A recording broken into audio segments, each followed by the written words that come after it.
Hello mga ka-farmers! Welcome back to my channel.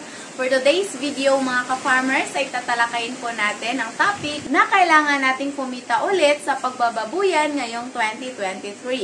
Pero bago tayo magsimula mga ka-farmers, para sa ibang mga ka-farmers dyan na bago pa po sa ating channel, please do subscribe at i-click ang notification bell para kayo po ay palaging updated sa ating mga bagong farming tutorials na i-upload. At sa mga old subscribers na po natin, please watch this video until the end mga ka-farmers. Baka sakali pong meron kayong makukuha importanteng impormasyon.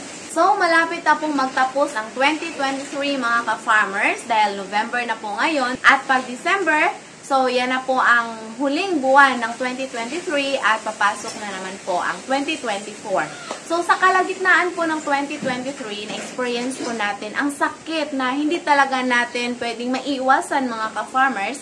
At yan po ang isa sa mga dahilan na marami po sa atin ang nalulugi dahil kung hindi namamatay yung ating mga baboy, ibinibenta po natin ng murang-mura mga ka-farmers dahil natatakot po tayo na kapag papasok sa ating babuyan, lalo na sa ating mga backyard hog raisers, sigurado pong uubusin ang ating mga baboy at wala po tayong makukuha kahit nag-counting pera mga ka-farmers. So, tulad namin, so ibinenta lang po namin lahat ng aming mga baboy that time, last August, at ngayon, meron na naman po kaming inaalagaan na bali 5 na po sila mga ka-farmers. At kung okay na po ito, wala na pong sakit, so tuloy-tuloy na po yung pagbabalik natin sa pig fattening. Hindi kami makabalik agad sa pag-iinayin mga ka-farmers dahil kailangan pa po nating bumili ng magandang breed ng biik na pwede natin gawing inahin. But still mga ka-farmers, as a small hog raiser or in other words, backyard hog raiser mga ka-farmers, hindi po tayo nawawalan ng pag-asa. Meron pa po tayong positibong pananaw na hindi po lahat ng panahon ay ganito tayo mga ka-farmers. Iba kasi yung sitwasyon kapag yung mga malalaking babuyan na at tulad natin ng mga backyard hog raisers lang po. So, mas mafe-feel natin yung sakit mga ka-farmers if ever malulugi tayo. So, unlike po sa mga meron ng mga malalaking babuyan mga ka-farmers, yun sila, hindi na sila, masasabi natin na hindi na sila madaling pasukan ng sakit dahil tama po or meron po silang tamang biosecurity mga ka-farmers. Pero tulad natin ng mga backyard hog raisers, so tayo po yung pro na magkakasakit yung ating mga baboy. Although meron din tayong mga ginagawa mga ka-farmers tulad ng hindi magpapasok ng mga kahit na sinong tao, hayop, ganyan mga ka-farmers, pero hindi talaga maiwasan. Lalo na pag ganitong sitwasyon na open lang po yung area natin mga ka-farmers dahil makakapasok lang po yung mga langaw, lamok. So, isa din yan sa mga carriers ng sakit mga ka-farmers. So, as a small backyard hog raiser, hindi po tayo nawawala ng pag-asa mga ka-farmers. I know na makakabawi din tayo. So, ngayon, dito sa Negros Oriental mga ka-farmers, dahil I'm from Negros Oriental, meron pong shortage ng baboy, pero hindi ko po alam kung hanggang kailan po ito. Marami-rami din kasi mga ka-farmers yung namamatay yung mga baboy nila or naibenta nila ng murang-mura. And of course, yung mga tao na naka-experience ng pagkalugi dahil sa sakit, hindi po yan mag-aalaga agad. Kaya, only few po yung bumabalik sa pag-aalaga ngayon mga ka-farmers, and we are one of them. So, ngayon, mahal na kasi ang presyo ng live weight dito. Nasa 190 to 200 per kilo na po mga ka-farmers.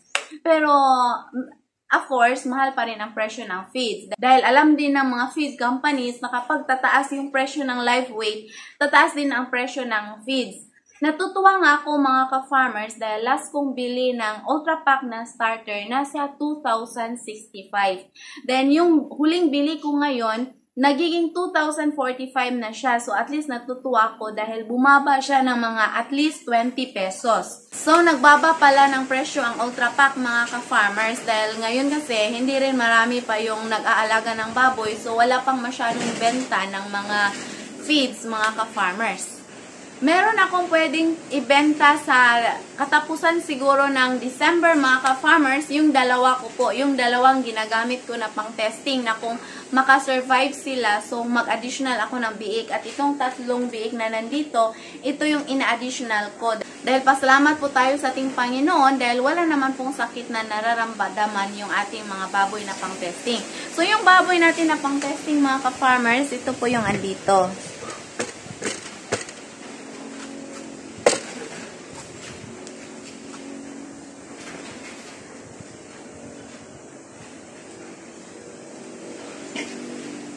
So, ayan sila mga ka-farmers. Bagong kain pa po kasi. So, natutulog. Dahil alam nyo na, pag baboy mga ka-farmers, katatapos lang kumain, matutulog po yan. So, ayan sila. Pwede natin silang ibenta sa December. So, ito sila mga ka-farmers. Malapit na po silang mag-grower. Uubusin na lang po yung isang sakong starter natin. At mag-grower na din po sila. Then today, nag-start na po sila na i-wet feeding natin. Dahil kapag nasa grower stage kasi, naka-wet feeding na yan. Ituturo ko na lang po sa next vlog po mga ka-farmers kung paano ba kami mag-transition from dry feeding to wet feeding. So, ayan mga ka-farmers, ayan ang bait-bait po nila. Actually, hindi ko alam kung anong breed ko ito mga ka-farmers dahil nabili ko lang po ito online. Timing kasi na merong nag-post na yung mga biik niya, tag 1.6 lang po yung bawat isa. So, binili ko po yung dalawa para pang testing lang naman mga ka-farmers. Pero I think, meron siyang mix na native. Ayan. So, pambenta natin sila ng December mga ka-farmers. Ngayon mga ka-farmers, dahil kaunti lang po yung inalagaan natin, nasa kabilang kulungan, dalawa. At dito mga ka-farmers, 3 po sila. Itong isa dito, akala ko pwede siyang gawing inahin dahil yun po yung sinabi ko sa seller na magpapapili ako ng bake na pwedeng inahin. Pero para sa akin, hindi siya magandang pwedeng inahin mga ka-farmers dahil meron po kasi kaming sinusunod na katangian para sa bake na pwede nating gawing inahin. So, pang-fattening na lang po talaga siya. So, itong andito, silang 3, bali 5 po lahat yung ating mga baboy dito mga ka-farmers. Sa ngayon, nagtitipid po kami. So, hindi kami gumagamit ng mga dikuryente na mga makina mga ka-farmers like pressure washer. Then sa tubig, nag-save din tayo. Para hindi masyadong malaki yung expenses natin. Lalo na ganito yung status sa pag-aalaga ng baboy ngayon mga ka-farmers. Dapat save po muna tayo or magtitipid po talaga tayo. Sa feeds, hindi kasi tayo pwedeng tipirin sila sa pagkain. Dapat na tama yung ipapakain natin, yung tamang dami mga ka-farmers. Except sa kapag nasa grower stage na yung ating 2 baboy mga ka-farmers, nakasanayan talaga namin yan na maghahalo kami ng darak ng mais kapag nasa grower stage na dahil ang paniniwala namin makatutulong kasi yan para bumigat ang aming mga baboy.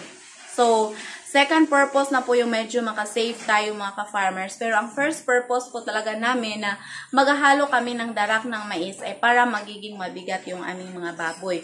So, sa tubig, sa kuryente, doon kami nag-save mga ka-farmers para hindi masyadong mataas yung babayaran natin.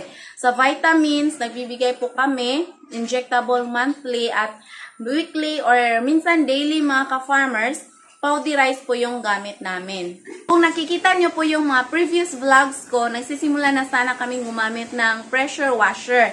Pero dahil marami po yung mga pinafattening namin that time. Ngayon kasi 5 pa po sila, so manageable pa po. At madali pa pong linisin mga ka-farmers. So mag-save po muna tayo sa kuryente. Bilang magbababoy kasi mga ka-farmers, dapat meron po tayong iba't ibang ideya kung paano ba tayo makakatipid. Sa ganon, magkakaroon tayo ng kita. Lalo na ngayon na dadaanan tayo ng sakit mga ka-farmers. Dahil hindi naman pwede nahihinto tayo. So dapat maghanap tayo ng iba't ibang diskarte na sa tingin natin makatutulong din naman sa atin mga ka-farmers. At sisikapin po natin, nakikita tayo ulit before po mag-end itong 2023 mga ka-farmers. So, yun lang po mga ka-farmers ang may share ko for today's video. Huwag niyo lamang pong kalimutan na mag-subscribe at i-click ang notification bell para kayo po ay palaging updated sa ating mga bagong farming tutorials na i-upload. Huwag niyo din pong kalimutan na mag-like, comment at share para malaman din na iba nating mga ka-farmers. Thank you for watching! Happy farming! Bye-bye!